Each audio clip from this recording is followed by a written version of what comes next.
Well, good morning and welcome to the Saturday morning WCNS Talk Block. This program is a program where we talk about trash. It's called Talking Trash. And here's the leading lady of Talking Trash, Alan Keefe. Good morning. Good morning, John. How are you? I'm silly this morning. You are. why I feel this way this morning, but must have been the tea there or you something. Go. I don't from know. That, what from are we that single-serve tea maker that I use. Oh, yeah. You're still mad at me about that. Yeah, that's huh? right. Needless to say, she doesn't like Crook. You don't mind the Crook Company. You don't like those little coffee containers. they're just not environmentally appropriate, in my opinion. Okay. Qualified, that's my opinion. Okay, so. All right, okay. Not necessarily the views of the station, right? Okay. Right. The opinions expressed on WCNS are not necessarily what she's talking about. That's right. Although I'm sure we agree with you. I understand. It's just now what do? We bought these darn $150 coffee pots or whatever. That's right. Well, anyway, what are we going to talk about today? We're going to talk about news from the prop conference, and so people are tuned in because they were really excited about finding out what the prop conference is. Well, prop. It's not a theatrical thing. No, it's not. Okay, but it is PROP. Yep. And there's a bunch of yins guys out there, right? There are. And gals. Yep. Tell us what the prop is. Prop is the Professional Recyclers of Pennsylvania. And it's our recycling professionals trade organization for the state of Pennsylvania. It's a group of us from across the state, obviously, that are involved with recycling either on a municipal level or a county level, or in a businesses, and also our vendors. The companies that make recycling equipment, the waste haulers, recycling companies.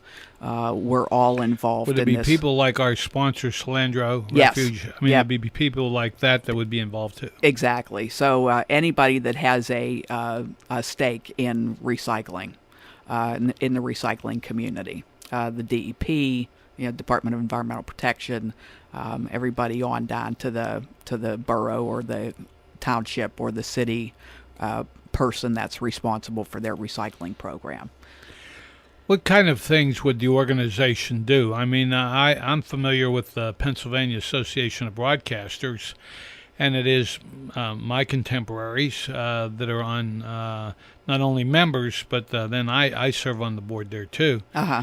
And you're trying to do things for the improvement of all broadcasters, giving them education, solving some problems with maybe some big-time vendors, those kind of things. Right. But if nothing else, it's a way to sit around and exchange ideas. Right, and that's exactly what PROP is. I do actually serve on the board of directors of PROP. I was elected a couple of years ago, and I'm very proud of that. But PROP's mission is to promote recycling and improve the climate for recycling in Pennsylvania. Some of our main programs, our biggest one is probably our certification program, our education program. And as you said, there's no degree that you can go to a school or a college and get a recycling degree. PROP provides a recycling certification, and it's actually sanctioned and promoted or developed through Penn State. So they are Penn State accredited educational programs in all different topics related to recycling, from marketing and processing and education. Do you have to be a member of PROP to take that course, or no? You do not. Is it online? There are some online courses, but most of them are conducted around the state. They move around the state in order to accommodate the members or the attendees, not necessarily because you don't have to be a member, but there's a cost to it. They do charge for the classes. Most of the classes are taught by recycling professionals. I'm certified to teach a number of classes myself. There are other recycling professionals across the state who teach different aspects of the class or the different classes, and you get so many credits, and then you earn your recycling certification. I got mine in 2004, so I do have my professional recycling certification. And you've been a pro for 10 years. I have been. Almost 10 years. Almost 10 years, and I'm really proud of it. I really am, because hopefully it lends credibility to what I do, not only through on-the-job training and doing the work ourselves here at Westmoreland Cleanways, but having that well-rounded education, because obviously there are things I need to know that we'll never do at Westmoreland Cleanways, the processing and the marketing and a whole lot of other transportation issues and things that are involved with running a recycling program, but there are things that we would never do here in Westmoreland County, but I still have to know that. So it provides that complete education for someone who's dedicated to recycling and can truly call ourselves recycling professionals. So the prop is border to border here in the Commonwealth of Pennsylvania. That's correct.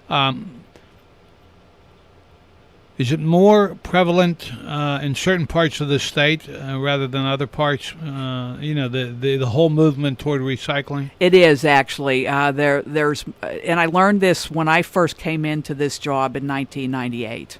And really, took a year or so to get my feet on the ground, and for whatever reason, I just took to recycling, whatever that was, that I found my niche. The first thing I realized was that we in Western Pennsylvania are really behind the times when it comes to progressive environmental recycling movements. The eastern part of the state, the eastern counties, the eastern municipalities, even down to the borough and township and city level, are much more aggressive, much more dedicated, much more involved with the whole recycling business. It is a business. It's exactly what, in service. It's a business, obviously, to the people that are the haulers and the vendors, but it's a service that needs to be provided by municipalities, and it's much more integral part of a municipal government in most of the eastern Pennsylvania communities, than it is here in the western part of the state. Is there a history behind that? I think a lot of it really came down to the reason Pennsylvania's recycling law was passed in the first place was to protect our environment. It was sponsored, written and administered by the Department of Environmental Protection to protect the Commonwealth's environmental resources. The eastern part of the state the population is much more dense. The cities are much more inhabited and have a lot more trash problems than we do, because they literally have nowhere to put their garbage. They're dealing with garbage and their solid waste is a much more serious problem than it has been in the western part of the state for years, because we have these beautiful wide open spaces. And on the one hand, it's great to live in this part of the state. It's gorgeous, and we can drive and see trees and lakes and and mountains without being in these congested cities. But at the same time, it also allowed us to get rid of our trash in landfills, throw it over a hill, and nobody's going to see it. So it's a much more invisible problem. But it's still a problem nevertheless, because if we don't take care of our trash properly, it's going to pollute our environment. And a couple of things that really struck me at this year's prop conference, and we go, and it's as much an educational experience as it is talking to my peers. And is it like a week or a weekend? It's 3 days. 3 days, and maybe more, maybe less, depending on some of the extra activities that they have. But it's an opportunity for those of us that go to the conference to talk to our peers in other parts of the state. I didn't learn all this sitting in my office in Greensburg. You build a bubble around yourself, and Right. you can't possibly know anything. The only way we can learn and we can know anything or get other viewpoints is to talk to our colleagues from other communities. No question. Absolutely, and it's just an absolutely invaluable experience, and I treasure the years that I've spent with my colleagues at Prop, and again, on every level, from the vendor level, the manufacturers, the haulers, down to borough officials from Chester County or wherever they happen to be. Well, you have a common interest in a particular topic, and everybody in their communities maybe have a little different experience, and maybe they've had some success doing things. Right. And you pick up on it. I remember many years ago sitting in a bar at the Hershey Hotel. There's some of that too at the Prop Is conference. there? I was having a beer with a colleague that was from Johnstown, and he was telling me about this senior show that they do in Johnstown's. Congressman Murtha was involved with it and everything. Sounded really interesting, and I ended up borrowing the idea. Yep. And we've had a senior lifestyle show in Latrobe now for Yep. about 14 years. Yep. And it came out of that conversation I had with them. Exactly, and I have to say we're the same way, and a lot of the programs that we brought to Westmoreland County were hatched. The ideas were hatched, begged, borrowed, and stolen from my colleagues that I've spoken to and met through the Prop. They put a newsletter out. They do. Monthly or whenever. They have a newsletter They have a magazine called The Recycler, naturally, and there's a magazine. There's online. A lot of stuff is online. There, news blurbs Website. and things like Their that. website. Their website, great website, with all of our activities on the website. Our complete description of the educational programs, and. So it's just it's a refreshing, it's stimulating, it's a way for us to kind of refresh ourselves and get new ideas and realize that it reinforces the idea of why we're doing what we're doing. Again, being in a little bubble by ourselves here in Greensburg, you forget the big picture.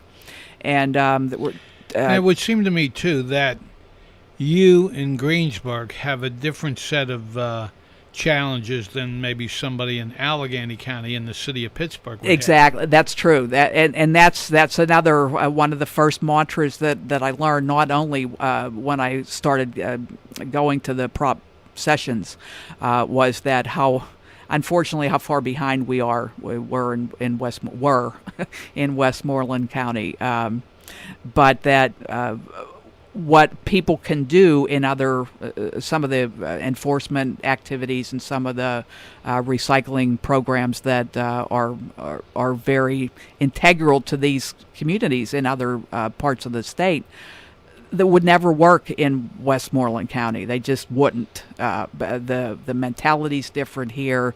The population's different here. The rural character of our communities is a lot different here.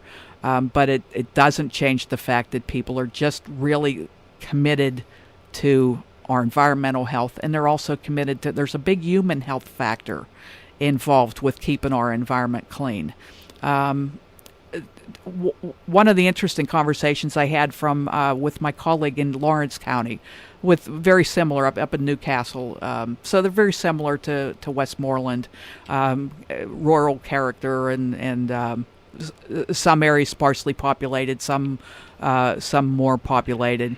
But he made an interesting statement that does affect a lot of the communities in Westmoreland County.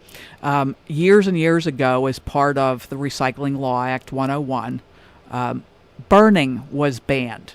Everybody had an outdoor burn barrel. A lot of communities still in Westmoreland County allow backyard burning.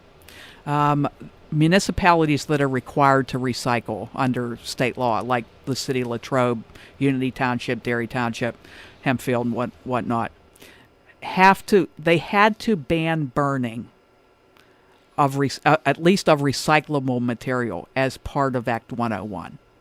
Here we are over 20 years later, and there are still mandated municipalities that are fighting that mandate. The municipal officials, mandate. The burning ban.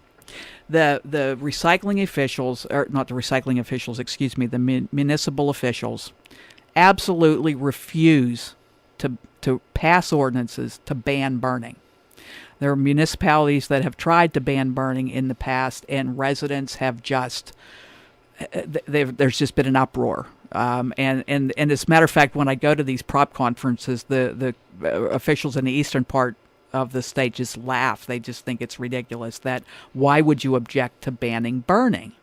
Because there, the houses are so close together, you can't burn without your smoke going into your neighbors' windows and whatever. So it's a much more serious problem. Burning is a more serious problem in these congested communities. Out here, we think that, we have acres and woods and fields, and you can burn, and who cares? It's my right. Yeah, until they see those brush fires and everything in California and out west. Exactly. That's scary stuff. Right, it is. And the other thing that this my colleague up in Lawrence County made the point was, which I had never even thought of. So you're always learning something. Our trash is different today than it was 20 years ago or 30 years ago. 20 years ago, 30 years ago, or longer, with people who grew up with burning, they burned paper, they burned grass, or not grass clippings, leaf waste. The smoke could be a problem, but it was innocuous, so to speak. You were burning natural materials. Today, all our garbage is plastic. A great majority of our garbage is plastic. Right. So you're burning plastic in your burn barrel, you're producing nothing but toxins and chemicals, and you're putting all those pollutants into the air. And so the argument today for allowing burning really needs to change. People need to understand that what you're burning today contains a lot more toxins and chemicals that you're polluting our air with than it did when you may have thought that burning was okay. So even for those people who didn't necessarily see anything wrong with burning garbage 20 years ago, 30 years ago, or longer, today you have to realize that it's different. Well, you might be able to, quote, police that in, like, the city of Latrobe. Right. But who would do that in, like, Unity Township or Derry Township? I mean, they're wide open places, and by the time somebody calls it in, yep, and that's somebody gets there, it's out. Exactly, yeah, and that's part of the problem we face. The individual got to feel right about doing it. Exactly, and so if we can't depend. And I say this just because that's the way it's coming out.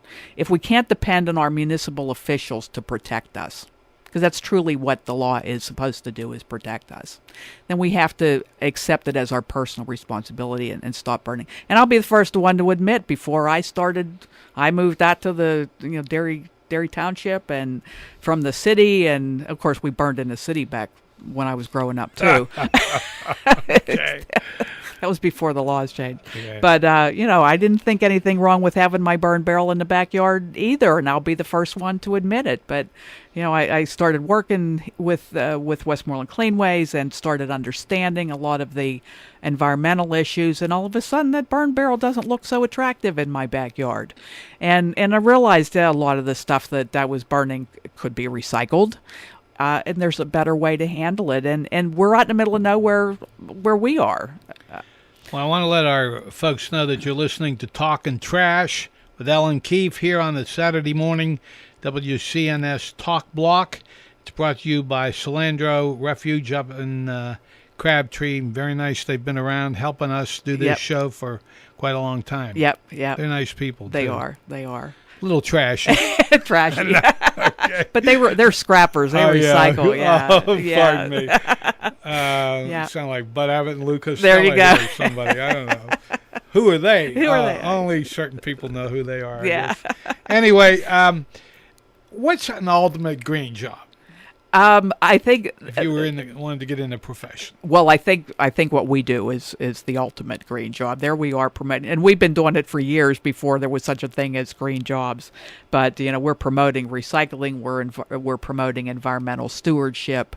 There are a lot of when you talk about a green job, you could say that what we do as recycling professionals is the ultimate green job, but there's a whole industry involved. It's not just those of us on the front line that are promoting the recycling. But in this county, Westmoreland Cleanways is basically two people. Yes. Yeah. You and your assistant. Yep, Natalie. Yeah, and who, by the way, just got her recycling certification. Good for so her. yeah, she worked very For hard, her. and she does all of our environmental education, our recycling education. But they're just two of us. So if you only look at green jobs as being what we do, we recycling professionals, there ain't a whole lot of calling for that. Not a lot of positions for that. Municipalities, you could say that they're code enforcement people, and they're the employees at the municipality, and even the supervisors and the borough officials who are charged with enforcing their ordinances related to the environmental protection. They're green jobs. Our waste haulers, Salandro's Refuse, our waste management, advanced disposal, Allied Waste, Republic Services, they're all green jobs. They're all making sure that the stuff we have to get rid of is disposed of properly. Our vendors, the recycling companies that we use JVS Environmental out of Somerset. There's an electronics recycler in Greensburg, Commonwealth Computer Recycling, who are working with this new electronics recycling law to make sure that the material that we're collecting or they're collecting on our behalf is recycled properly and managed properly. They're green jobs. And their green jobs extend all the way from the owners of the company to the truck drivers that are hauling the stuff to the guys that are working in their workshops that are actually dismantling these electronics that they're collecting. Then it goes down further downstream, they call it, to the companies where they send the electronic components or they send the plastic or the glass to be recycled. So there's a whole stream of jobs created that could be considered green jobs. So yeah, it's not a little industry at all. It's not. It's a $1 billion industry in Pennsylvania. What's like new anymore? I mean, anything new on the horizon? Or? Well, the keynote speaker at the prop conference was a gentleman named Jerry Powell, who was very well known nationally and internationally, even for his recycling conferences and recycling magazines and just promoting all things recycling. He's probably the best known spokesman for recycling, again, nationally and internationally. He had given 10 points to look for coming in the future. And one of a couple of them we have right here in Western Pennsylvania, for as backwards as we are, we are very fortunate to have single stream recycling, which we've talked about a lot on this show. And that's the recycling process where you can mix, you and I as residents and businesses can put all of the types of recycling that we have, our bottles and cans and paper and plastic and cardboard, all together in one container to be picked up at one time by a recycling hauler and taken to a recycling processor all in one shot. Doesn't have to be separated like it used to be years ago. So the movement towards single stream recycling is going to continue to grow. In our communities, Latrobe is going through that right now with their new waste contract. They'll be going from just taking a couple of items in their recycling curbside bins to single stream, where residents will be able to put everything out at one time. They don't have to drive all over the place to take their stuff to different drop-offs. So single stream is going to get very big. Also, collecting more types of recycling curbside is going to become very popular. and that's another difference that we have here in Western Pennsylvania with our wide open spaces. Believe it or not, organics collection. Organics, we've talked about composting before, and Right. our leaf waste and our kitchen scraps, and of course we promote backyard composting. But there are a lot of cities, these very congested cities that don't have a lot of landfill space and very densely populated. They're actually collecting kitchen waste and yard waste at the curb in special containers, so that you're going to put your kitchen scraps, your compostable kitchen scraps, out at the curb, and a truck's going to come and pick them up and take them to a compost facility, rather than if you can't do or don't want to do backyard composting. It's actually going to be a municipal service where a recycling truck or your waste hauler is going to come and pick up your organic waste curbside.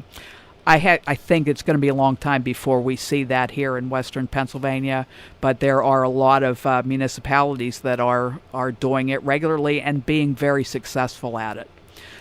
Well, before we run out of time, I want to look ahead a little bit and have you give us a little commercial, if you will, about this event happening on August 17th. Okay, August 17th, we're going to have our Hard to Recycle collection, similar to what we have at the fairgrounds, or not the fairgrounds, Community College, and we had one in Delmont. It's for electronics. It's going to be for scrap metal, tires, Freon appliances, just like we have them. We were invited to Westinghouse to put on a hard to recycle collection for their employees, which is also going to be that week.